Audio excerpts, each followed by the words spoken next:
for the midterm? Or, yeah, that's okay, cool. How did you find the midterm? Was it like too long, too easy, too hard?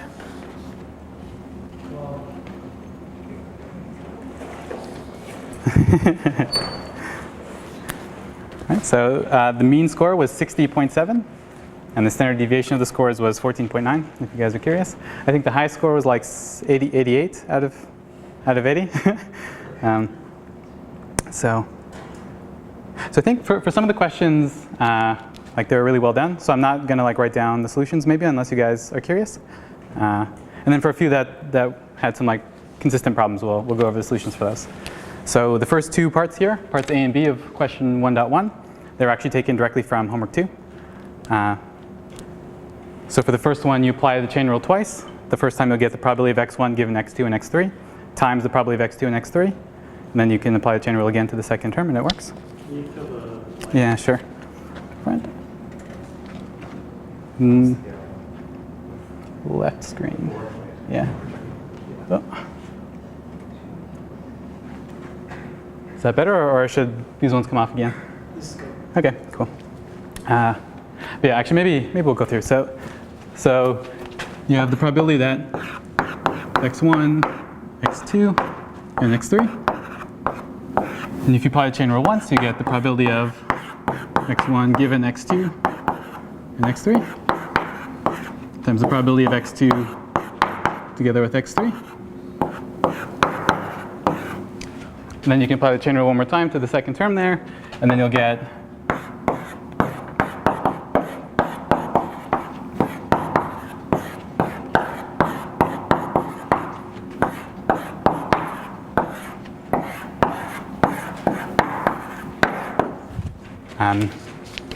just like a couple comments. You can reverse the order of these things before you do this. You get still correct. And it doesn't actually matter whether or not you think of these as being random variables or as being events. If you think of them as being random variables, then this is true for every assignment to x1, x2, and x3. So no questions?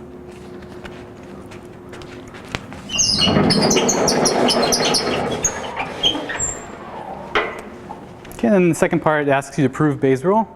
Does anybody want to suggest how to proceed? No? Okay.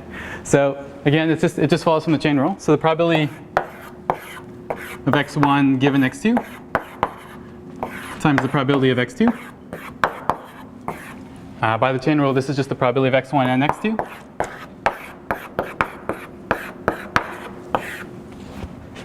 And then these things are commutative in the order of the parameters. So this is the same as the probability of x2 and x1. Then you can apply the chain rule one more time to get that this is the probability of x2 given x1, probability of x1. And then if you divide both sides of this sort of outermost equality by the probability of x2, then you get Bayes' rule. So the first two questions are, I think you can also find the solutions in homework 2. Okay, so now for the naive Bayes modeling questions. We tell you that you're given 4 random variables, y, x1 through x3. And they're all Boolean valued, so they take the values 0 and 1. And so the first question says, is it a good choice to use Gaussian naive Bayes to try to predict y given the x's? And so what you do when you're doing Gaussian naive Bayes is you assume that the distribution of each xi given y is a Gaussian random variable. But since the random variables are all discrete valued, it's kind of a strange thing to model them as Gaussians. So the answer is false. Okay, for the next question, it asks you if you need to make conditional independence assumptions, including that y is conditionally independent of x1 given x2. And that's not true. In the naive Bayes assumption, you assume that the x1 through xn are conditionally independent of one another given y, but not that y is conditionally independent of any of the xi given other xi's. And just to see why that would be kind of silly. So if this was true, then if I knew x2, then x1 tells me nothing extra about the value of y. So why would I include it in my list of variables that I'm predicting y from? Everybody's good with this explanation? Okay, so the next question asks, how many parameters do you have for the naive Bayes estimator in this problem? And so in this question, a lot of people had too many parameters because they didn't use the law of total probability to rule out some of the probabilities. So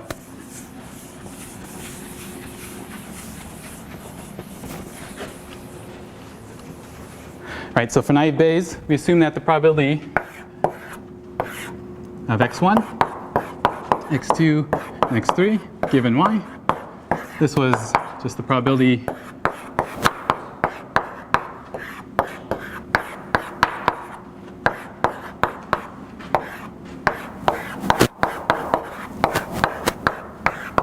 okay, and we were going to predict the output class that maximized this product. So this is actually the joint distribution of the probability of y and all three of the x's, right? And so you need to be able to compute probabilities. Oh, there should be py over here. So you need to be able to compute the value of each of these factors, right? And so for the probability of y, for this one, you need just one parameter, the probability that y is equal to 1. Because you can get the probability that y is 0 by taking 1 minus this number. And then for each of these guys, you need the probability that xi is equal to 1, given that y was equal to 0. And you also need the probability that xi is equal to 1, given that y equals 1. So you can get the other probabilities, the probability that xi is 0 when y is 0 by taking 1 minus this, and the probability that xi is 0 given y is 1 by taking 1 minus this. So you get two parameters for each of x1, x2, x3. Sorry, yeah, two parameters and then one parameter for y. So that's a total of 7. Does anybody have any questions? Yeah. So it's 2n plus 1.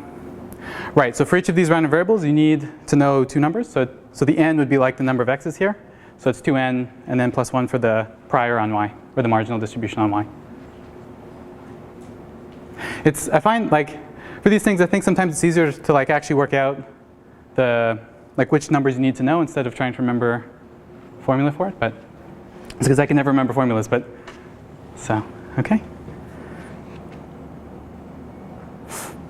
So then the next question, part B, says that naive Bayes is a special case of a Bayesian network. And so pretty much everybody got this question right. But you also have to justify your answer in one picture or a sentence. And a lot of people got this part wrong. So right, so actually maybe I'm going to erase. No.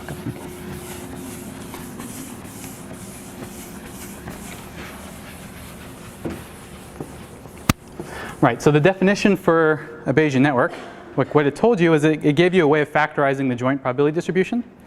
So if you have a Bayesian network over random variables x1 through xn, what it told you is that the joint distribution of x1 through xn, you could write this as this product. So you get one term for each of the random variables. And it was xi given the parents of xi.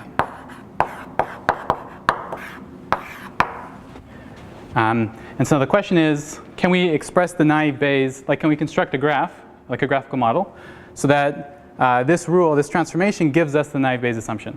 And so, if you remember, we'll just write down the naive Bayes assumption again. So probability of x1 up to xn together with y. This was just the probability of y times p x1 xn.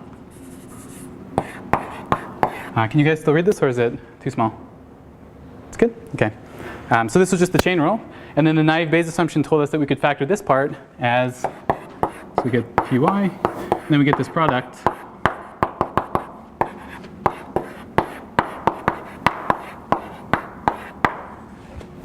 So these two expressions, the factorization that you get from a Bayes net is really similar to the factorization that you get from applying the naive Bayes assumption. And the thing that we need to do to make this actually be equal to this would be to make a graph where y had no parents and where each xi had one parent and it was always y. So the way you can do this is by making a single node here, which is y, and then for each of the random variables xn, you just draw one edge from y to each of the random variables. So now when you went to factor this probability distribution, x1 through xn and y, you would write probability of y given its parents, and that would just be the probability of y. And then for each of the random variables x1 through xn, you would say the probability of xi given its parent, but they all have the parent y. So in that case, these two things are the same. And so it turns out that the naive Bayes assumption is a special case of a Bayesian network. And this is the picture that you should draw. Are there questions about? So one of the things that's a little bit confusing here is that normally when you state the naive Bayes assumption, you just say that this expression is equal to this part here. And to see sort of how it relates to this factorization from the Bayesian network, you had to take actually the full joint. Okay.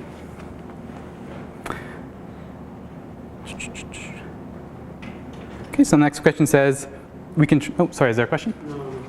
Okay. Okay, so can we train logistic regression using maximum likelihood but not an MAP estimate for the parameters W? So you can. So as long as the values that the x's take are going to be like numerical values. Oh, actually, sorry, I'm thinking of a different question. But yeah, no. So the important assumption behind logistic regression was that we were going to say that the conditional distribution of y given the x's had a particular form. So we said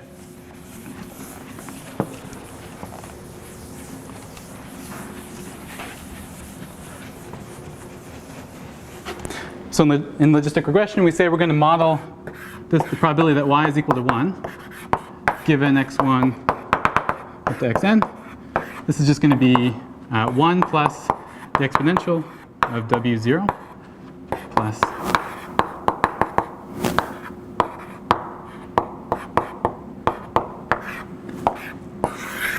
so the main thing behind logistic regression is that we assumed that the conditional distribution of y given the x's had this particular parametric form. And then if you want to use it in practice, you need to find some way of getting these weights, w0, w1 up to wn. And you can use any sensible parameter estimation technique. So you could use the maximum likelihood estimate, you could use MAP, or you could use like other ideas like the method of moments and things like that. But so you can use any sensible technique. So the answer was true. Okay, and then now we're talking about what happens if we add a new variable to the original problem, which had 3 discrete x's and a discrete y. And we add a new continuous x4. So the question is, can you still use naive Bayes? And if so, what modification do you need to make? And you can. So you just continue to model each of the x1 through x3 as being Bernoulli random variables. And you model x4 as being a Gaussian. That's one way you can do it. I guess a common mistake that a lot of people made here was they said that you would go completely towards Gaussian naive Bayes. So you'd model x1, x2, x3, and x4 each as Gaussians, which again is a bit weird because the first 3 random variables are discrete valued. And the second part of this question says, can you continue to use logistic regression or not? And here, as long as the x's take numerical values, you can always compute this, like this parametric form makes sense. So as long as the xi's are numbers, then it's all okay. So you can use it, and you need no modification. Okay. So now, of the 5 questions, this is the one that had the second lowest score, but it's still high, so that's good. So the first question says, true or false, it's possible to label an arbitrarily large number of points, m, in 2-dimensional space with linear separators. So I guess pretty much everybody got this right. And the reason why it's true, the reason why it's false, is because, because the VC dimension of linear separators in R2 is 3. So once you have 4 points, you certainly can't label them any way you want. And actually, it turns out that you can even come up with configurations of 2 points. If you put them on the same spot, you can't give them arbitrary labels because they have to have the same. So this one was false. And for the next question, to show that the VC dimension of a concept class H is D, you must show that all subsets of the instance space X of size D can be labeled in all possible 2 to the D ways. And that's not true. You need to be able to label at least one set of D points every way. And you also need to show that there's no set of D plus 1 points that can be labeled every way. So this was also false. So if you didn't mention that last part, did you get? I think for this one you didn't actually have to justify. So if you got the true false correct, it's good. Okay, so for the next question, computing, or the importance of the VC dimension and sample complexity guarantees. So there's sort of, a lot of people picked one of the two things to talk about and didn't sort of say very much about why both of them are important or how they're related and like when you should use them. But so in general, what people usually mean by like sample complexity guarantees is they want to be able to give some kind of guarantee that some quantity that you're estimating is close to its true value. So like how many examples do I need to see before my estimate, I can be confident that's actually a good estimate of the thing I'm trying to estimate. And so for sample complexity,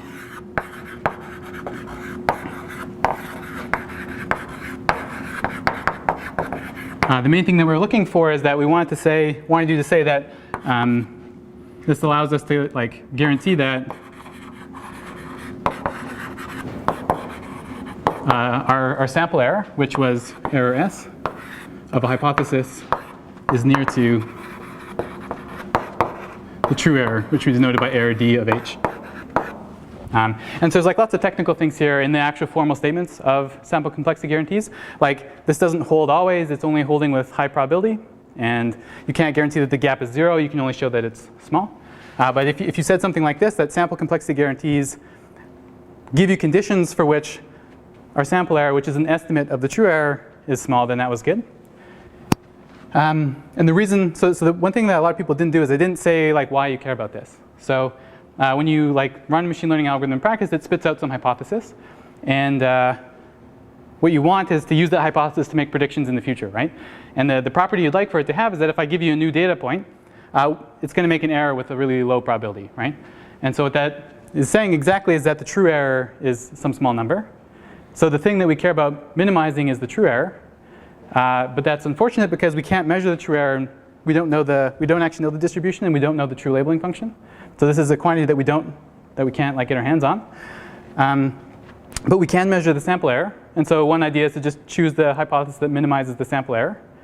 And without sample complexity guarantees, you'd have no idea if that was actually a good idea in practice or not. So that's that. And then for the VC dimension, we were looking for you to say that this gives you sample complexity guarantees. And that in particular, it works when the hypothesis space is infinite. Because when the hypothesis space was finite, you can do much simpler things. So those are sort of the main points that we are looking for. Are there other questions about this question? No? Okay, so the next one asks about the Rademacher complexity and when you would use it instead of the VC dimension. And so we didn't really talk about the Rademacher complexity too much in class, but there are some high-level comments. So the first one is that if you think about the VC dimension, it depends only on the hypothesis space, right? It says like how many ways can this hypothesis space, or like what's the largest cardinality of points that I can label in all 2 to the n possible ways. And nowhere in any of that did we talk about the distribution of the data, right? So somehow what this means is that all the bounds that you get from the VC dimension are going to be holding for any distribution. And in particular, they hold in the worst case. And then if you look at the slides, the definition of the Rademacher complexity actually, like it has a couple of expectations in it. And one of those expectations takes the expectation over a sample drawn from the data distribution. And so the Rademacher complexity is distribution dependent. And so you might think that if you have a nice distribution, like it's not one of these worst case adversarial distributions, then the Rademacher complexity would be better, give you better bounds. And it turns out that actually the Rademacher complexity is always a better bound, or never a worse bound than the VC dimension bounds. So if you said that was great. And then the second thing that you could have said is it's kind of hard to imagine how to extend the VC dimension to more than binary classification. So if you want to do regression problems or multi-class classification, it's not really clear how you would extend this idea of shattering. But the Rademacher complexity is defined in terms of loss functions, which sort of work in all of these cases. So you can use it to get complexity guarantees for more problems than binary classification. Okay, so this is probably, I think this was the hardest question on the exam. So not the first part. The first part says you have linear separators in d-dimensional space. Is the VC dimension d+1 or is it a constant? And we showed in class, I guess, that it was d+1, and it was also a bonus question on homework 4. So the answer was just d+1. You didn't have to prove it, just had to like circle d+1. And then for the second part, now we said now let H2 be the set of quadratic separators, and then is the VC dimension of this class on the order of d squared? And And so if you said yes, it is on the order of d squared, then you got 1 point. And if you gave a convincing argument, then you got the second point. But so most people didn't. So a lot of people tried to use Sauer's lemma to prove this. But Sauer's lemma told you something about how the VC dimension of a given, or how the shattering coefficient of a given hypothesis class grew. And it said that once you got higher than the VC dimension, then it grew only polynomial in the number of points. And it was exponential below. And then the other thing that people tried to do is they tried to say that H2 was like the set of intersections of two linear separators, like we had on one of the assignments, and then use that to show that the VC dimension would be d squared. But so neither of those explanations quite work. And so the argument that at least like we were thinking of is you can kind of consider this function f, which takes a point in d-dimensional space, and it gives you a new point in d squared dimensional space. So it's going to take some point and it's going to somehow put it in a much higher dimensional space. And the way it's going to work is, so if I give you some vector x, which has components x1 up to xd, we're going to say that f of x is the vector that consists of all pairwise products of these components. So it's going to be x1, x1, and then like x1, x2, all the way up to x1, xd. And then we're going to go through again for x2, so like this. x2, xd.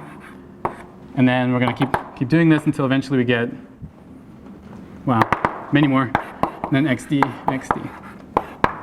So is the definition of f okay with everybody? So that's what the sign, that's what it's talking about. Well, so what we're going to show is that these quadratic separators end up being linear separators in a higher dimensional space. And then we're going to use the fact that since they're linear, so now if you imagine what one of these h functions does, it's a linear combination, and then there's some, can you guys read that? I'm having a hard time. So it's like, zoom in. So there's like some coefficients aij and a0. And what it does is it goes through all pairs I and j, and it takes like a linear combination of the products xi, xj with these coefficients. And so if you think about what happens, one of the hypotheses h in this class takes that point, then it applies this function f to it. So now you get a new vector that has all pairwise products. And then it uses a linear decision boundary to classify it as being plus or minus, or positive or negative, 0, 1.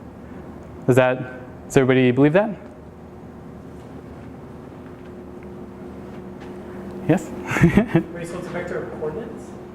Yeah, so in the original vector you had like d numbers. And so in the new one, what I'm going to do is instead of having just like individual numbers, I'm going to multiply two of them together. So I'll multiply like the first two together, and that's going to be the first component. And then the second component is going to be the product of like the first one and the second one, and then the first one and the third one. And so I'm going to do that all the possible ways I can combine them. And there's going to be d squared ways of doing that. And I'm just going to put them in a big long list. And the reason why I'm doing that is because I'm trying to make the vectors, the components of this new vector look like the products in that expression. So now suppose what happens if I have points x1, and I'm going to put in superscripts like this. So I have n points, and the superscripts are just like indexing in that list, and we use subscripts to talk about their components.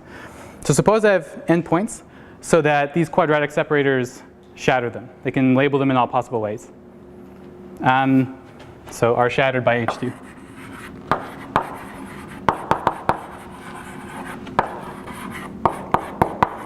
So if this is true, then what that means is that f of x1 through f of xn, these are going to be shattered by linear separators in R d squared, right?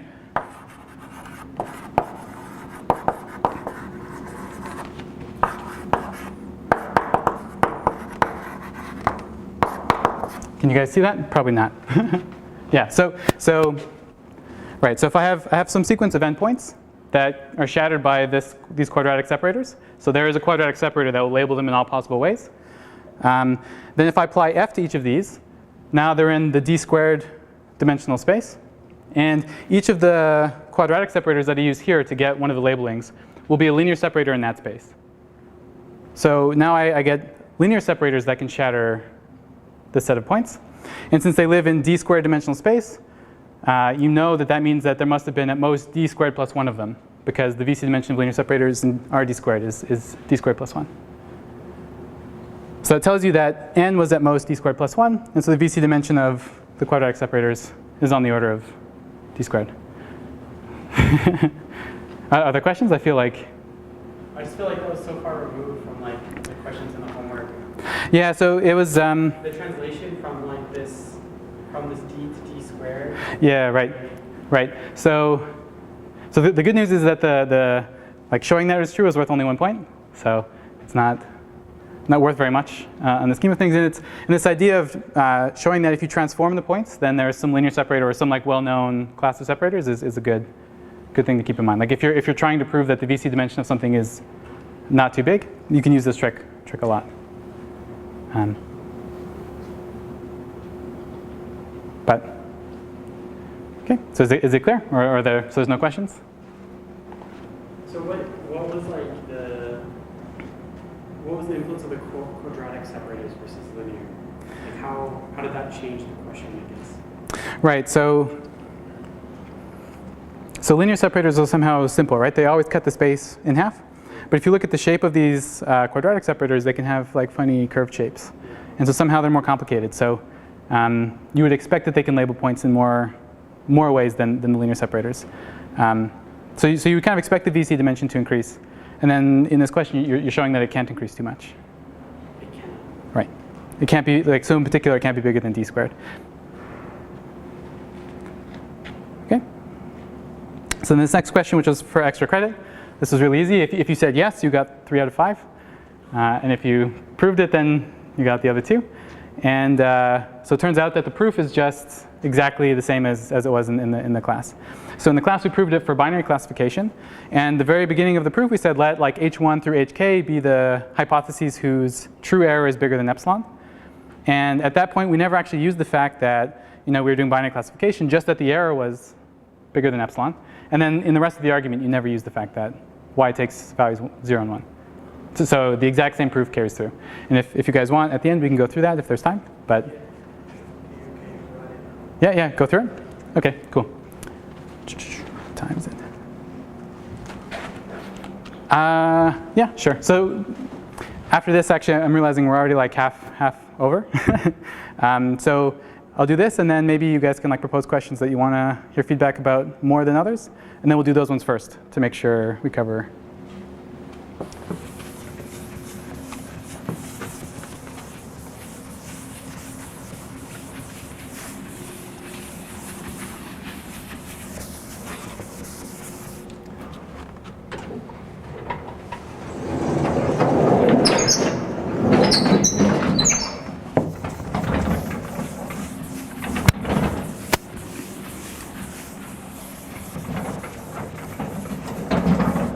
Okay, so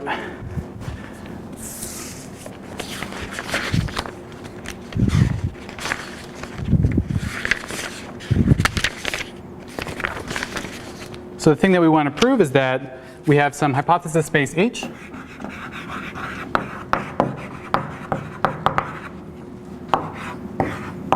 And we know that it's finite, so it has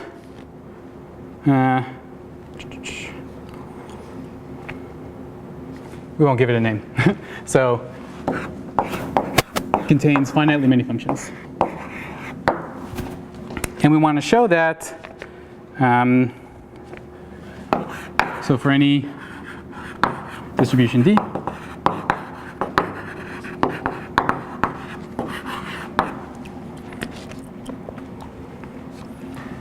and any,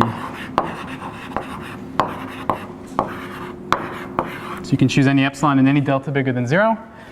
Then if you draw a sample, so I'm going to say S is a sample from D. This is fine.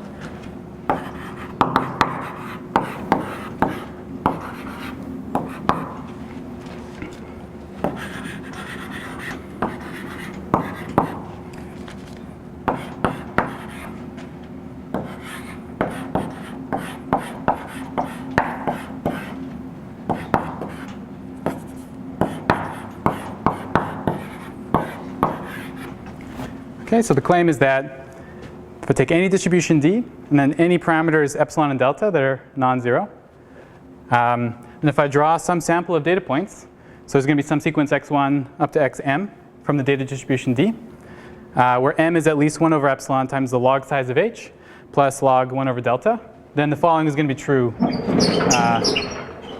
So then, with probability, at least 1 minus delta. How does it say here?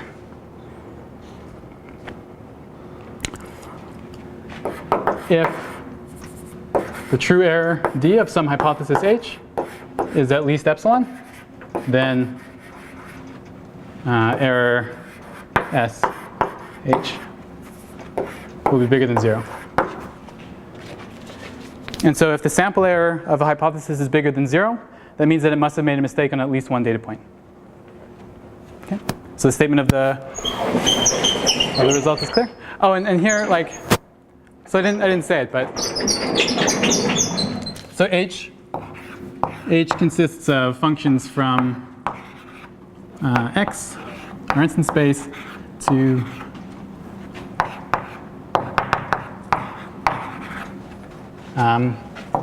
so h consists of functions that take an instance point x and it gives you one of the classes 1 through L. But that's not going to be important. Okay, and so the way the proof goes is you suppose that you have k bad hypotheses. So you say suppose h1 up to hk in h. These are all the hypotheses with true error at least epsilon.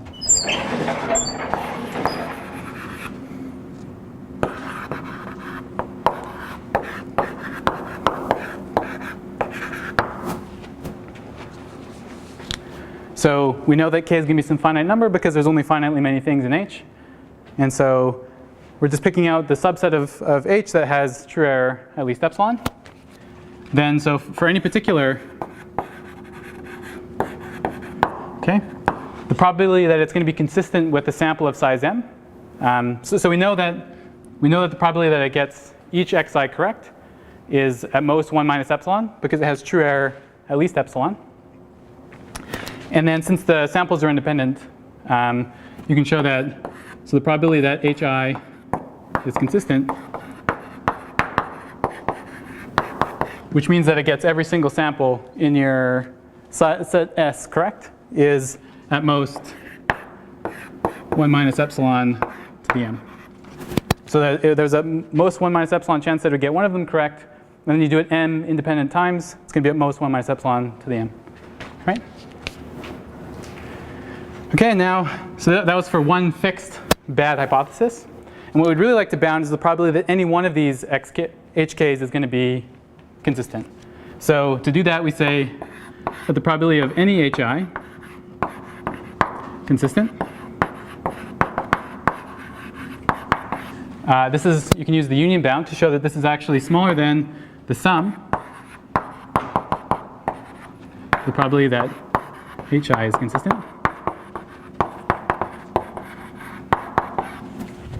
So the probability that any one of these hi's is consistent is less than the sum of the probabilities of them being consistent individually.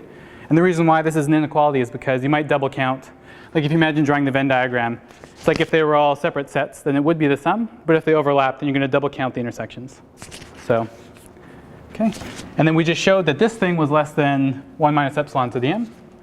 So this is less than or equal to k times 1 minus epsilon to the m.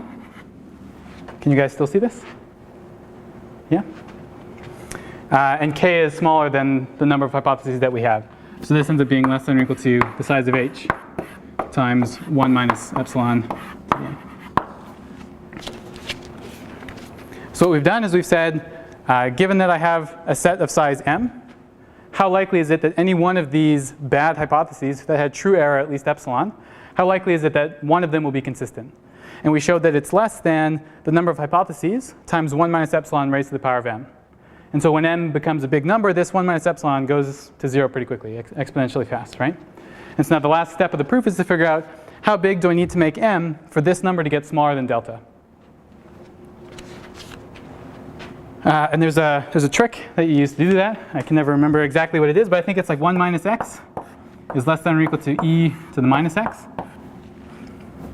And you can derive this from the fact that the exponential function is convex, and you can do the Taylor series expansion at x equals 0, or at x equals 1.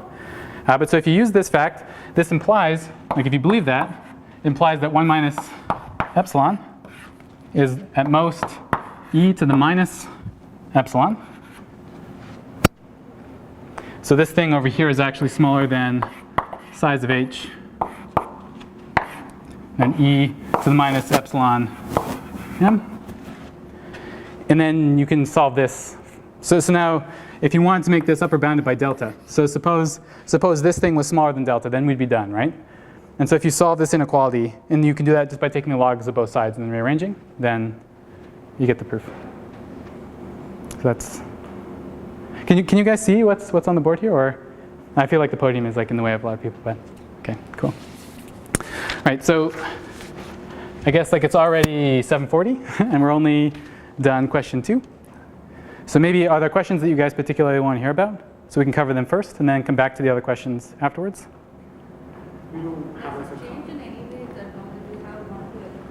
No, so it's completely independent of that. So in the beginning, on the very first step, we just said suppose h1 through hk are these guys that have error at most epsilon, right? And so implicitly, what this is saying is that, like so you can say that even if they go to L classes instead of 2, and you could do this for regression also actually, but it gets yeah.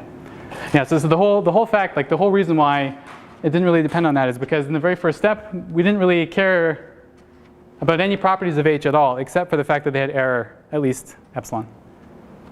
So, yeah. What's the difference when the y is Boolean and here is multi? Yeah, right. So the only property of the hypothesis that we cared about at all was the fact that its true error was at least epsilon. And so if I had h's that were mapping from my instance space to like 0 or 1, I'd be able to talk about when their error was at least epsilon. But similarly, if I have L classes, I can still measure their error, right? And if the error is at most epsilon, then I would include them in this list, and then everything else carries through. So the important point is that the proof actually didn't use the fact that y was in 0, 1. Is that?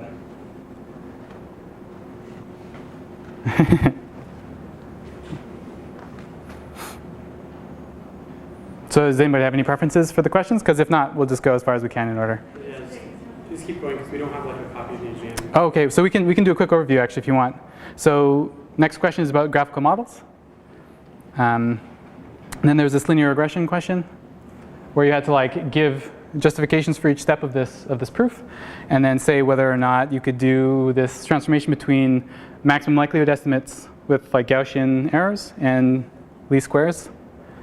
And then the last question was the effect of regularizing on linear regression.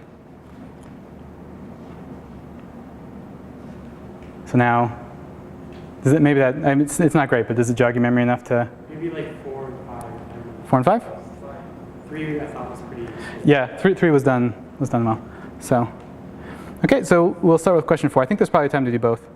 So, I don't want to write this out because I guess I'm slow at writing, but are you guys happy if I just like say what's going on in each of these steps? Okay, so the question says, so first off, what we're trying to do is we're trying to show there's a connection between maximizing the likelihood in this particular model and doing least squares regression, which is like another really common algorithm. So we want to show that the solutions for these two problems are equivalent. And so we start with this first one. So in the first line, we're saying w hat equals argmax of like the likelihood function. So that's the maximum likelihood estimator. And this last one says we're going to try to find the parameters w that minimize the sum of squared errors. So these are two different problems, and we want to show that they're equivalent. And so, okay, so we're just going to go through the first step. So this first step comes from the fact that the logarithm is an increasing function. So if I find the point that maximizes some function f, it's going to be the same point that maximizes the log of that function. The value that you get will be different, but the maximizer will be the same. Right, so what happens in the next line? Does anything happen? Oh, yeah, okay. So in the first one, the product is on the inside of the logarithm, and the log of a product is the same as the sum of the logs. So that's how you get from the next line to the next. And then here, this is true because maximizing a function is the same as minimizing its negative. Like if you just imagine flipping the graph upside down, minimizing the flipped upside down version will have the same, the minimizer of that function will be the same place as the maximizer of the original one. Okay, and then in this step, all we're doing is we're substituting the definition of P. So we assume that P was a Gaussian, the Gaussian distribution function.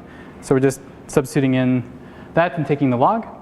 And then to get to the next step, all we're doing is we're substituting in the definition for F. So we had this expression for F. This was part of our model. And then in the last step, we've just thrown away constants that don't depend on W. So are there any questions about these steps? No? Okay. And so now, right, so now the next two questions say, suppose instead of being this linear function, F is one of these other ones. So the first one is linear again, but with an additional variable. And the second one is some other polynomial. It's like a quadratic in the variables. And it says, is it still true that maximizing the likelihood is the same as minimizing the sum of squared errors? And it is. So the answer for both of these questions is yes. And you would get exactly the same expression here, but instead of in parentheses, you just swap out the different function. And the way to see that this is true, if you're curious, is so if you just look at the third last line here, at this point we can actually throw away the constant factors. Like we didn't have to do those first two steps. And then what you get is you get the sum of the squared errors without like substituting F. So it turns out that for any parametric function F, this is actually true. So for like you could have like trigonometric functions in there, you could do whatever you wanted, it'd still be true. Are there any questions about that? Okay. Right, so now the next question, we give you a data set and we show you the linear regression sort of prediction from this. So you fit the best straight line to the data. And then we're going to tell you that we're going to modify the data set in a couple of different ways, and you're going to try to match that to how it's going to affect the resulting linear function. So let's see if we can get... Okay, well, so first we can just talk about the different data sets. So the first one says we tripled the data. So for each data point in the original data set, we just put 3 copies of it on the same point. And then the second one, we added 1 outlier to the original data set. And in the last one, we added an outlier to this like tripled data set. And now you want to match these to the original, match them to the linear regression fits. And so if you think about it, if you add like extra copies of each data point, what you're doing is you're sort of just scaling up the likelihood function, right? Like you'll have, where you used to have a single term, like P of x1 given y or whatever, now you'll have like that raised to the power of 3. But it doesn't really change where the maximizer is going to be, right? It's just raising the whole expression to the power of 3. So you'll get exactly the same fit, which is the one on the left. So when you triple the data set, you get the exact same fit. And now on the other two, you see that the fit, it's really hard to see on the projector, but you see that on one of them it's pulled off from the original a little bit, and then the other one it's pulled off a lot. And so the job is to figure out which of the two data sets corresponds to the bigger deviation. And so if you think about it, if you add 1 outlier to the set that had fewer data points in the bottom, that outlier is going to have a bigger effect than if I had tripled the data points on the bottom first, right? So the old and new, or I guess part B here, where there's a smaller deviation, that's when you added an outlier to the triple data set. And the first one is when you added an outlier to the original data set. And the reason is that when you had fewer data points sort of near the original line, the outlier is going to have a bigger effect than normal, or than any other case. Is there a particular reason the new line is below the original line? So in this case, is it possible it's above the... Yeah, so in this case, the new regression fit is actually the dotted line, so it's above. Which makes sense because the points that we added were also above, right? So you'd expect that the line would get pulled towards the new data point trying to explain it. What are you saying in C that the new regression line would be impacted less by the outlier? Mm-hmm. So you are saying that, right? Yes, right. Right, and it's because there's 3 times as many data points in the bottom. So that outlier has to fight like 3 times as many other people to pull the line out. So for C, what's the correct regression line? So it's the one that's, yeah, it's B. Right. Okay, so are there any more questions about? No? Okay, so I guess this question's about how big the training set is and how much you're regularizing. And the first question is a little bit out of place, it seems, but so it says pack learning theory allows you to determine with 100% certainty the maximum possible true error of the classifier, and that's false because you always get these probably approximately correct type results, like for some epsilon and delta, these things hold. So this next question, a lot of people, so now we're saying if you train your like linear regression model on some set of data, and then I add a regularizer, what guaranteed effect does that have? And a lot of people said number 4, that the true error will decrease or remain the same as in the non-regularized model. And the correct answer is actually 1. The training error will increase or remain the same. So the reason why that's true, so if you imagine what's going on.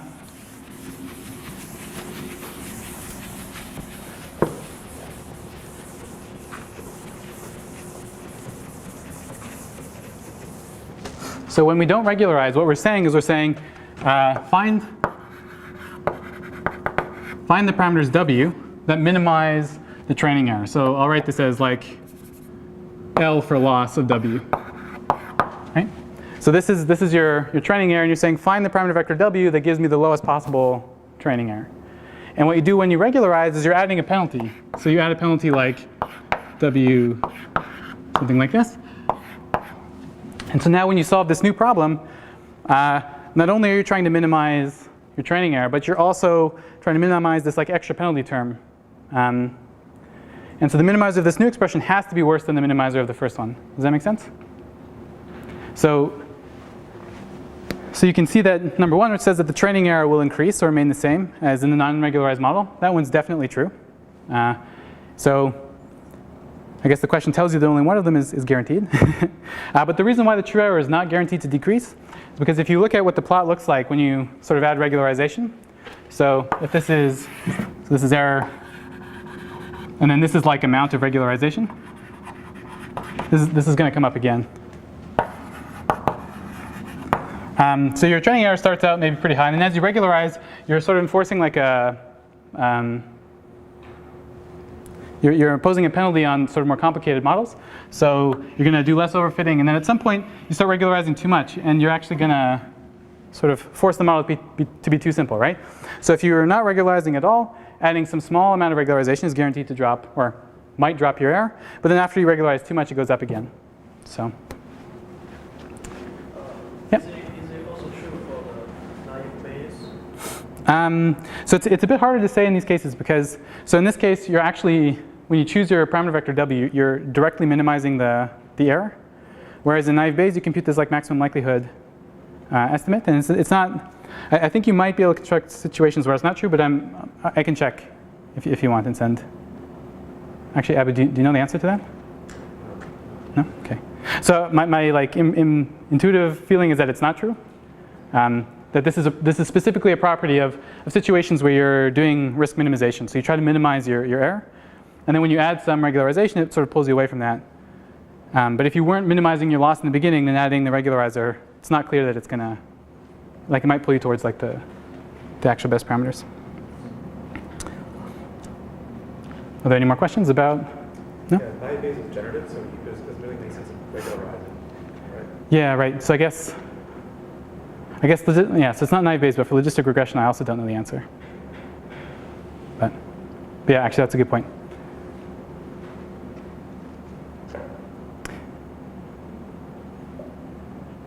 Yeah. I mean, I guess you could regularize the parameters anyways, but then that's a bit like doing a prior or whatever. Prior, Yeah. And then that can have like either effect. True, your training error would still increase, I think. Right? Yeah, the thing that's confusing to me is that in the first place you weren't minimizing error. You're like doing this. Yeah. But yeah.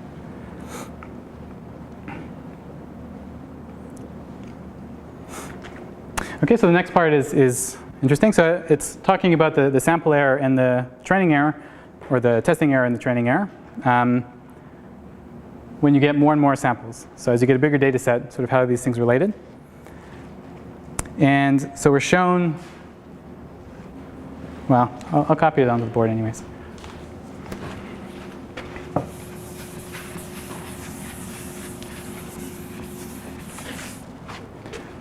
Okay, so the plot looks like this. And now this is m, the number of samples that we have. And the y-axis is like error. And we're told that there's this dotted line, which is error infinity. And we're told that this is the true error of our classifier as we let m go to infinity. So in the limit, that's the error that we're going to get. And so the first question says, what value will the sample error approach as m goes to infinity? And this is for logistic regression. And so one way to answer this, so it's going to approach this dotted line here. And one way to convince yourself that that's true is that the output of logistic regression is always the linear separator. And so the VC theory tells you that as you get more and more samples, then for smaller and smaller epsilon and delta, you can guarantee that with high probability you're going to be within epsilon of the truth.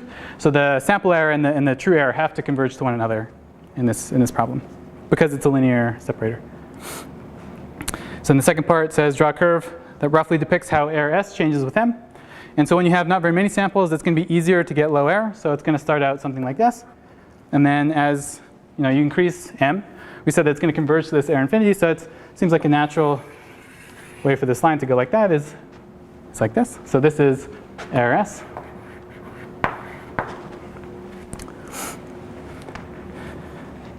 And the next part asks the same question, but for the true error. And so the thing that happens in this case is when the true error, or when you have only a few samples, the true error is going to be high, right? Because you overfitting like a small data set. And then we also know that in the limit, the true error goes to error infinity. So this one looks kind of the same, but flipped upside down.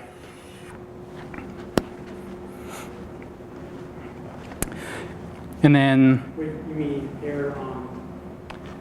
Yeah, so the first one, the lower line here, this was, we drew a sample S of size m from the data distribution, and we measured sort of what proportion of that sample set did we get correct. And so, in the beginning when you only had a few samples, it was really easy to get low errors. Whereas you get more and more samples, your error is going to go up. And then we also had this argument that showed that it's going to converge to error infinity. And for the true error, when you only had a few samples, you didn't see enough to actually learn what the real sort of decision boundary was, right? So you start out with a high error, and then we know that sort of as you see more and more, the true error is going to get better and better. But we also know again that in the limit it's error infinity. So. Okay, and then the next question says, in one word, what does the gap between the two curves represent? And so this is the amount, well, I think in like the third or fourth lecture or something, Tom defined the gap between the true error and the sample error to be the amount of overfitting. So this is overfitting. One of the things that actually happened a lot when we were grading is I guess people put like wrote out the equation for the gap, like the bound on this from the VC theory, which I guess isn't one word, but that's okay. Okay, now the last question is kind of interesting. It says, if we increase the number of features, what do you expect the gap to do? Right, yeah, and how come? Right, so you get a more complicated model when you have more features, right? So it's great. Cool. So then true false. Since logistic regression outputs a linear classifier, we're guaranteed that the true error is 0 for any data set S that has fewer than the VC dimension. Is it true or not?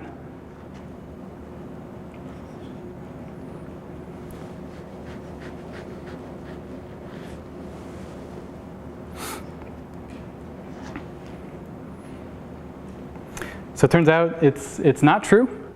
And so if you remember the VC dimension, what it said was that there was some set of points that could be labeled all possible ways. But it doesn't say that every set has any property, right? So I can probably find bad examples. And in particular, in this case, if I have any 3 collinear points, so they all lie on a line. So I've got like points here, here, and here. And these guys actually lie on a line.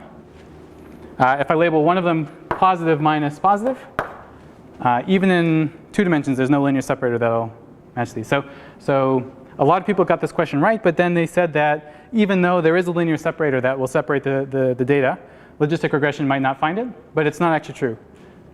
You can have 3 points in any dimension, no matter what the VC dimension is, that linear separators can't label in arbitrary ways. In which case, so in this particular case, like no matter what dimension you went to, this would still be it'd be impossible to get 0 error with linear separators. Cool, so now it's just the extra credit question. We have almost no time, so.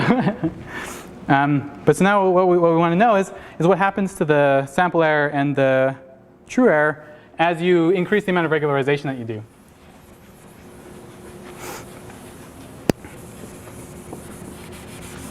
And we made the axes of these plots a little bit weird. So sigma was the standard deviation of Gaussian prior that you're putting on your parameters for logistic regression. So when sigma is a small number, that means I'm really confident that I have this really sort of skinny support distribution. So it puts a lot of confidence that the parameter vector is 0. So as sigma itself gets big, you're doing less regularization. And when sigma is small, you're doing more. So by making this axis f scale 1 over sigma, going this way means more regularization, and going this way means less. Again, then the question asks you a couple of things, I guess. So the first part is, what value will the sample error approach as sigma goes to infinity? So as sigma goes to infinity, that's sort of like on the left side of this plot, right? Because 1 over sigma is going to 0. And if you think about that, what you're doing is you're adding a Gaussian prior with like infinite standard deviation, so sort of uniform over the entire space in some sense. So it's actually not putting in, it's the same as not using any prior at all. So this is you get the same result as if you ran logistic regression without regularization. And in this case, since the data is linearly separable, so that means that there is some linear function that will separate the data points, you'll have 0 error. So if this is 0, the sample error starts out here when you have infinite sigma, like in the limit. Okay, and then part B says draw a curve that roughly depicts how error S changes as 1 over sigma, or as a function of 1 over sigma. So as you regularize more, your training error is going to increase, right? And it's going to plateau at some point, because once you regularize too much, you're going to clamp the parameters to exactly 0, right? Like, so as 1 over sigma gets really, really big, you're putting like a Gaussian that has like bigger and bigger spike at 0. And it's going to be harder and harder for your data to overcome your prior. So at some point, you're going to, this is going to be the sample error of the all zeros vector.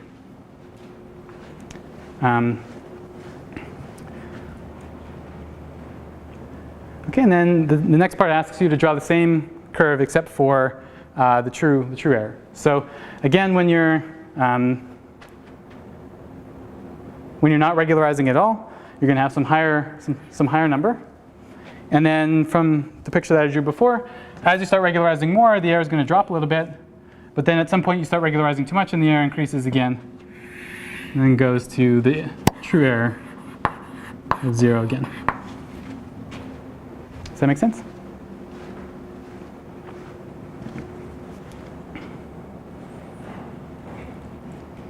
Mm-hmm. Okay, so that's everything. We covered everything except for question 3. And I guess we're out of time. So don't forget that the project proposals are due tomorrow.